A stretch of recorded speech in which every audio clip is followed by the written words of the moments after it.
I can't help but notice how amazing the architecture is here at Union Station. That leads us to our next thing. One of the coolest jobs in Los Angeles is being an architect, and we have the privilege of meeting one of the best in town.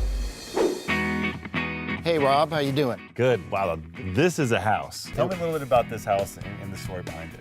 Well, it was an empty lot, so it was just Malibu hillside. I was out here with the owners. Their first kind of goal was that when they walked through the front door, they had a view of the Queen's Necklace in Santa Monica. And then you come into this entry garden where you kind of say, wow, I wasn't expecting this. And it distracts you for a moment from the fact that you're facing the Pacific Ocean. And so you're rediscovering that experience of viewing the ocean. Okay, so tell me a little bit about your style. Well, I don't have a set style. I don't want to have a signature style so people walk down the street and point to it and say, that's a Paul Williger house, because I'm not designing it for myself. I'm designing it for the clients, and I tell all the clients I meet with, you know, you'll see aspects of my work and houses that you like, but you're not going to see your house, because your house is going to be unique for your site, for your lifestyle, for your family. It's a visual art, and it's about creating beauty.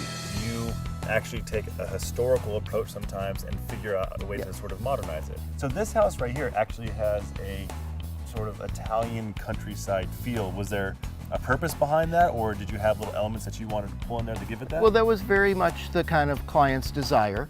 Oftentimes they'll come to me and they'll know exactly, Paul, I want a Spanish colonial house, or I want a American colonial house. Sometimes it's a little bit of an exploration, but it's coming to a point where you create a cohesive design for a client. Both myself and the clients were well-traveled through Italy, and so we drew on our experiences and also the references from books and created an image binder. So as we worked through the design of the house, we had that for a reference. We used reclaimed antique roof tile to give an age and patina to the house, and the rest of the house is plaster. The idea there was to create a narrative that maybe this was an older part of the house that somehow got incorporated into the house as it expanded. Tell me a little bit about your history. Well, I was fortunate in architecture school. I got to spend a year in Versailles, France. I got to travel and see a lot of the historic sites and historic architecture. And in graduate school, I worked for Robert Stern, who's one of the biggest proponents of American residential architecture. And all that kind of came together as I developed. Tell me a little bit about how you designed the pool area. Well, the pool area was to be an extension of the house. And so open onto the pool area, and also the family room opens onto an outdoor covered loggia with an outdoor fireplace, so that there's a transition from interior spaces to exterior spaces to the true exterior.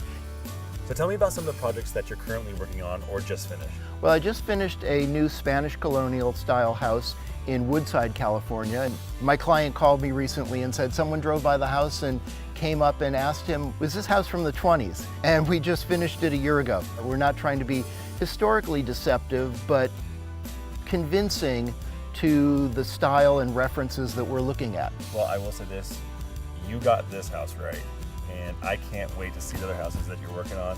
But you know what, it's really funny. Right when you think you're making it in life, you see something like this and you realize you have a long way to go.